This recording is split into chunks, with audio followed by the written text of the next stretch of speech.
And over here is a Sun and Home.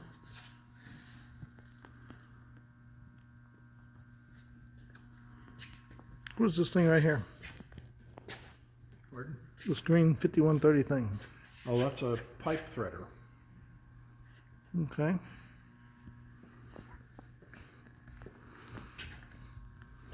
Must be the media for his tumbler there. All right. And then this is a That's the press. homebrew safety device that John was convinced to install when a piece of work shot out of the hydraulic press behind it.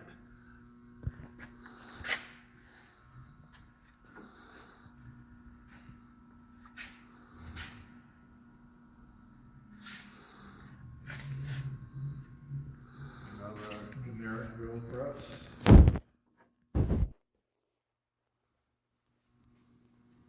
And there's a 4-post hydraulic press. I think he said this is 200 ton, something monstrous. It was a homebrew made from the parts of a plastic injection molding machine. These plates were originally used to clamp the injection mold together. Hmm. And then a older Brown and Sharp horizontal mill. And a clumsy cameraman.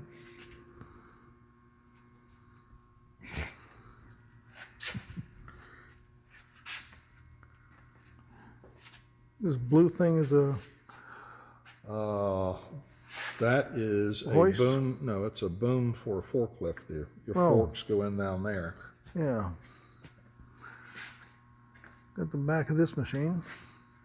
Now, the front side over here, you'll find out that that's a Logan turret lathe, or at least a Logan lathe with a bed turret on it.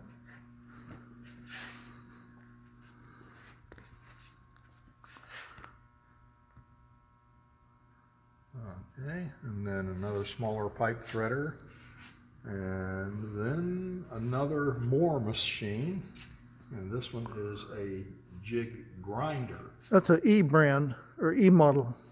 Well, the Enormous. significant thing about this is you'll notice the bellows here to protect the quill from grit and so forth. So this is a purpose-designed machine to deal with grinding.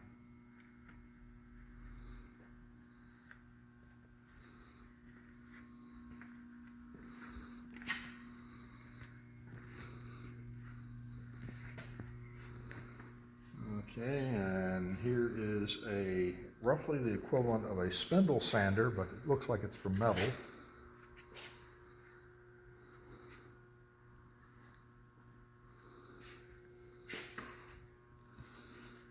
Okay, another power lift stacker, almost a forklift kind of thing. More stock in the back. Yeah, metal stock and all kinds of stuff. Okay. And here we have on the left another more jig boring machine, I believe. Yeah. More jig bores than you can shake a stick at. Yep. And then right here, if you step this way and look back, there's a Hardinge DB59 second operation lathe. Okay. Okay. And I think we're going to hang a hard left and then circle back because we can't get through the thicket there. Okay. Now here's something everybody needs. It's a screw machine. That's a table saw. What are you talking about? No, the thing behind it. Oh. That was the answer to production work before CNC. The motions were controlled by custom ground cams.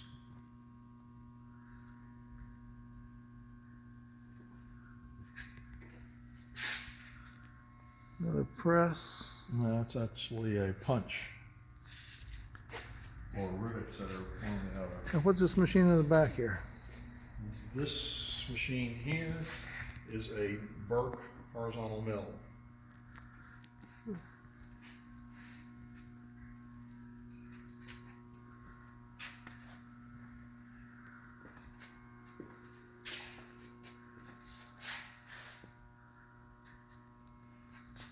Powered pallet truck.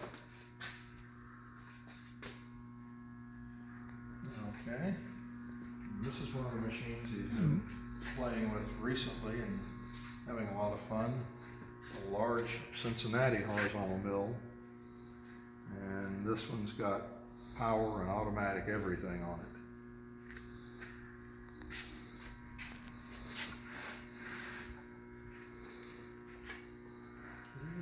Squeeze through here.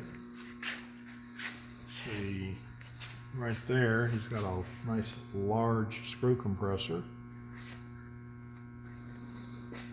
Makes storing screws a whole lot easier. You can compress them. Right, yes, okay. A couple regular compressors. This cabinet thing here, I believe, is another screw compressor. Yes, it is. And then a traditional large industrial piston compressor. And then the thing that's right under your nose, when you back up and get a picture of it, is a really nice Cincinnati shaper. I think it's about a 20-inch stroke, 24-inch stroke.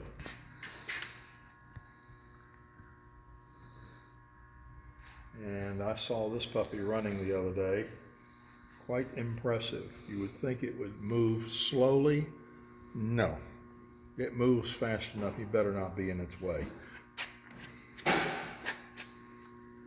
Okay. Now we can come around the corner here. And looking back there is the Japanese OKK vertical mill. And that thing's a beast. It's a 50 taper machine.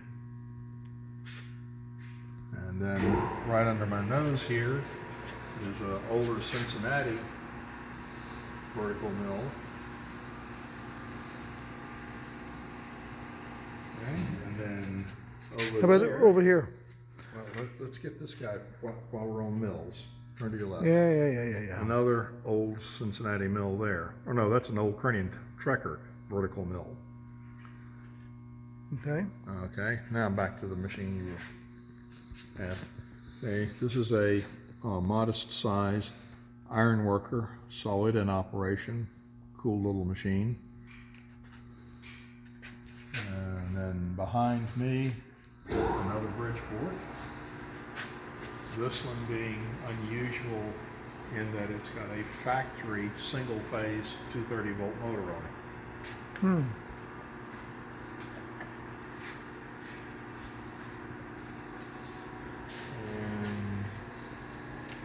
And this little machine is again a horizontal milling machine, but it's a production machine that cycles automatically.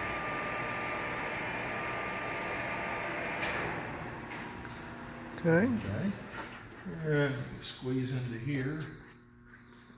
This is his CNC milling machine, and he actually has a fair chance of this thing coming up and running with the original control, amazingly. Can you scoot that belly back a little bit?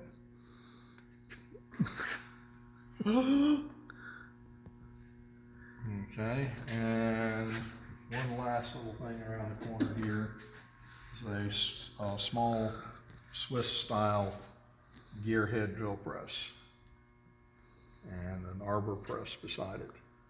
Okay.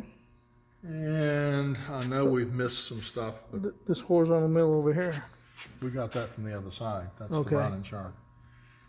So he's got, by the way, on the CNC machine, he's got a nice rack full of tooling in here. Hold it up and look down at that.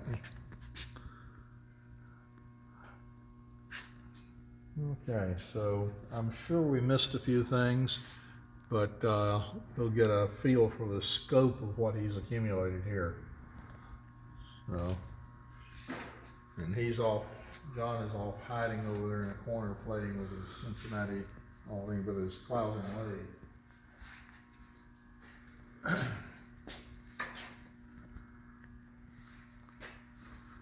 Okay, is that all? Let's go back to the end and see if we can get an overall shot to show the length of the room. Which way we go here? I think since you guys are here, I ought to give you the honor of watching the first electricity go to the Japanese CNC. Okay, we can do that. We'll make that a separate video segment. So that's Okay. this end here. We look up to the front where we came in. What did you say this was, 400 feet? No, I said I think it's 120 feet deep. Is that right, John? With what? The length of this bay. I think it's about that. It's Yeah, it looks like it. 6,000 square feet, 40 by 150. Let's see. Okay, it's 30 foot square sections, and there are 5 of them. So 150 feet deep by 30 feet wide. Okay, we're done here. All righty.